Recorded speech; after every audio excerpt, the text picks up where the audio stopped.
Hi, it's Rochelle. Welcome to my channel. And if you will, please go ahead and like the video. Go ahead and give me a thumbs up. And be sure to leave a comment, before or during the video. That's fine. And I appreciate you for being here. So today, as you saw in the title, we are going to make a placemat with utensil holder for your lunchbox. Oh no. Okay. Yeah. You know what? Delta provides them all the time. That's just a plug. But anyway, so to get started, we measure the placemat. I'm copying. Okay, so it's not my original design. Don't anybody come after me. So we're going to measure. It's 13.5 plus 2 1/4 inches. So 15 3/4 by 9 1/4 inches. Let's go ahead and call it 9 1/4 inches. And then I already cut this out of the purple fabric, and we're cutting 2 layers because 1 layer just won't do. It'd just be too flimsy, I think. So I went ahead and I cut 2 layers, and I'm going to come right back, and we're also going to use a seam binding to finish the edges all around. It'll be contrasting, so it'll be purple with a black binding, and you can choose whatever color you like. So let's get started. Okay, so first thing you want to do is go ahead and because we're using a seam binding, you can go ahead and place your fabric wrong sides together because we're going to bind the edges. So first thing, once you've got your piece cut out, you go ahead and measure your seam binding to go along the edge that's going to be where you're going to make the pocket for the utensil.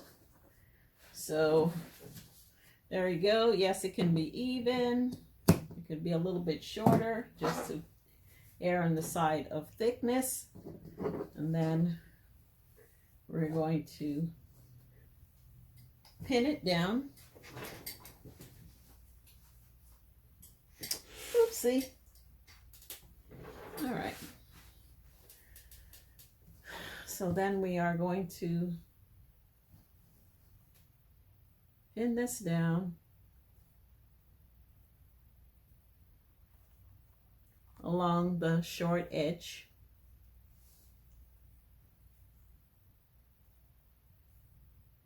Make sure you have all of your edges even, and you can use a 1/4 inch seam allowance. This part for this part, and go right across.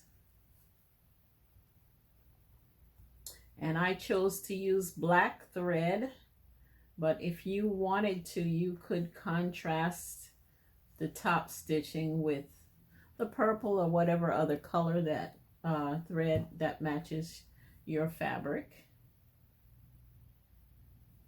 So I have that pinned down, and I'm going to take it over to the machine and sew it, and then I'll be right back. Okay, so now that I've sewn this down, I'm going to turn it to the other side. We may have to do a little trimming here. I like to trim as I go. I'll keep these extra threads on here if I can help it. It makes it real clean when you get to the end.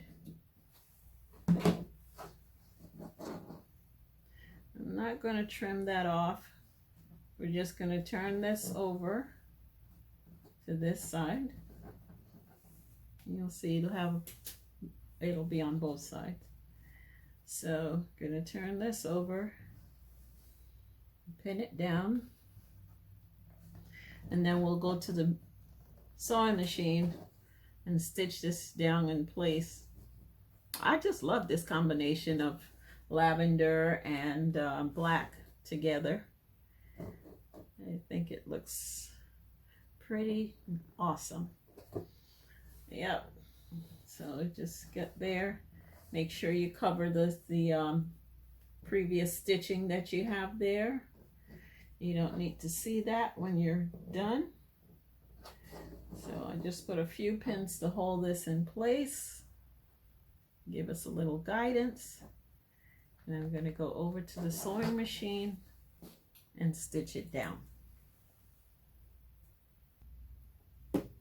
If you have a little trouble getting this under the foot, you might want to start a little ways in and then give a little back stitch, but you can raise the presser foot and put it back down and then start to sew a little bit, about 3 stitches, then back up, catch the end, and then you're going forward from there. It's all good. And keep that pin to give you some guidance. Sewing very close to the end of your seam binding. Yes. And stitching that down.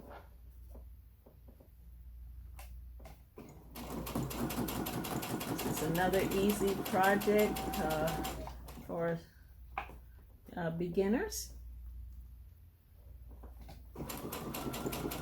It will help you learn to stitch in a straight line and keep control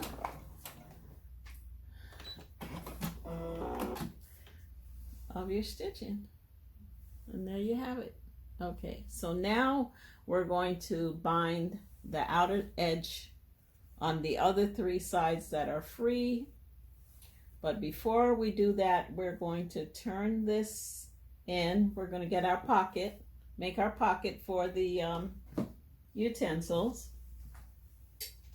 And I chose to add these utensils that I got from Walmart. I think they're about $1 and some change or so. And it's the 3-piece flatware set. And so they will fit in here. Just gonna make sure that they can fit. And yeah, so we'll pin it down. Make sure it's even on both sides. You can do that 2 ways. You can measure with a ruler, or you can fold it in half and make sure that, you know, the ends, you know, they are, what was that, parallel to each other. There you go. That's what I wanted to say. I'm going to pin this down, and then I'm going to do this off camera, just not to bore you. But basically, we are finishing the edge around the outer edge of the placemat and utensil holder. And let's see, let's start on the back side and then bring the stitching over to the front. So we'll be able to cover up any stitches when we get on that side. So if you want, you could even put a stitch here. If you're not comfortable with keeping it in line, you could put a stitch here to hold this down. And in fact, I'll just go ahead and do that right now. Just a tiny stitch, about 1/8 of an inch from the outer edge. Or you could even zigzag this to keep it in place.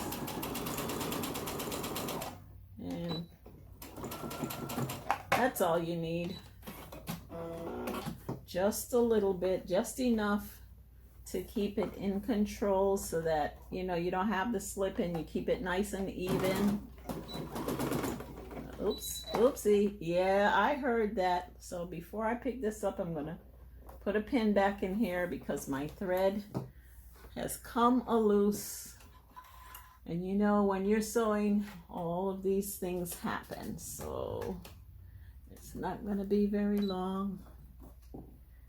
And when you have one of these little doodads here, you can thread the needle with no problem. Easy peasy. The needle is rethreaded just like that. Take it in the back and go ahead what we were doing here. Stitch this down so that we continue the rest of the project. Okay. Like I said, I'm going to go ahead and start from the back side and go ahead and add the interfacing. Add the seam binding to finish the project, and I'll come right back. A note for you is when you're adding the seam binding, make sure you leave a little bit at the top so that you can finish the edge at the top at the end, and I'll show you how we're doing that. So I have pinned all the way around from the back side of the placemat, and now I'm going to stitch it down. When we get to the corners, on these corners, you'll have to pivot, raise your presser foot, pivot, and then turn and sew in the other direction. Don't try to keep going because it just doesn't work out. But yeah.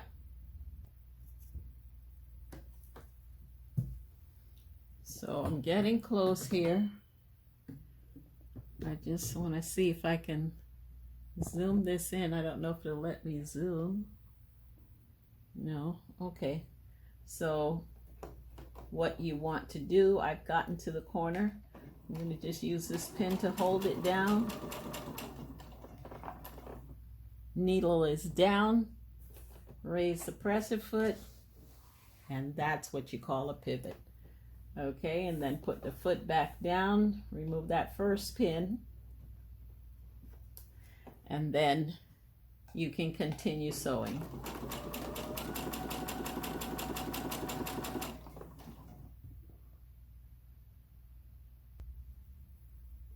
And now we're ready to get to our final touches.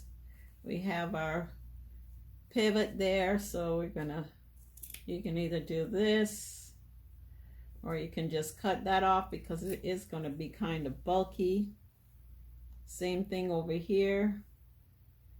Just cut the corner off, catty corner, because it's going to get bulky when you turn the binding over. Yeah, so like I said, I like to trim as I go. Trim some of the threads so I don't have too much of a mess at the end.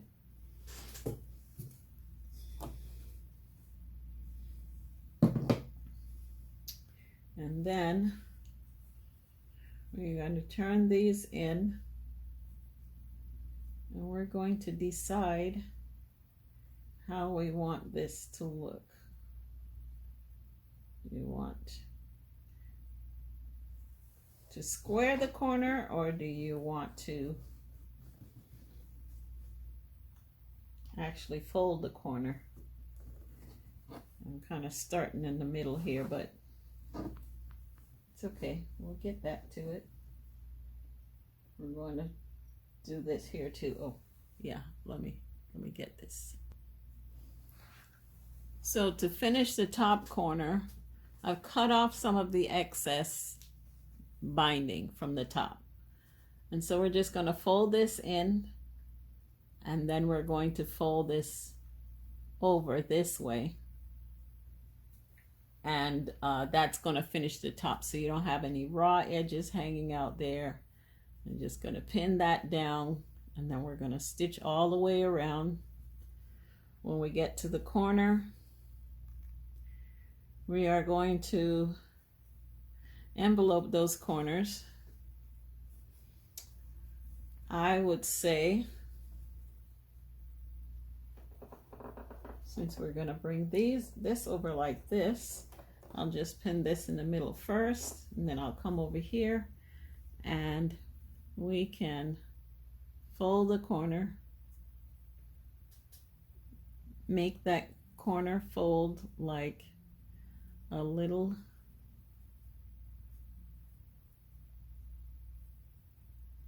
corner. I don't know if you can see that, but yes, make it a little corner just like that. You're going to pin it so it stays in place until you get to there to sew it. So I will go ahead and prepare the rest of this all the way around, and then I'll be back with the finished product. Here's another opportunity to pivot. When you catch that corner of the placemat, you just lift that, keep your needle down and lift the presser foot, bring it back down, and then continue sewing on the other side, just like you did when you were attaching the first side of the seam binding. And then you go ahead and finish it all the way out to, and here we are, all done. So you can have your utensils.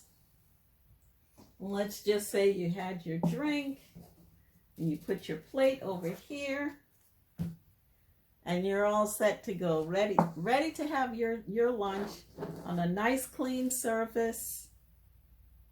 All yours, all special. Everyone's wondering what happened, how'd you get there? Tell them they can order one from Tutress Designs. So we put this in here, set this on the side, and we can do a couple of things. We can roll this, and if you want, you can even just tuck it in. Well, it doesn't look like it will tuck in, but let's go with the original. We just roll it. You can just roll it. And have it ready to put in your lunchbox. There you have it. Your own lunchbox, utensil, and placemat set. Thank you for coming. Let me know if you try this out, and I'll have some more surprise videos for you with some, things you can use or you can give as gifts. It comes to mind that you really can give this as a gift for your subscribers. So hit me up if you're interested. My information is in the description below. Tutress@yahoo.com, or hit me up on IG at Vanterpool Rochelle, and let's have a conversation about it. Thank you for coming. I appreciate you. Don't forget to leave a comment. Bye until next time.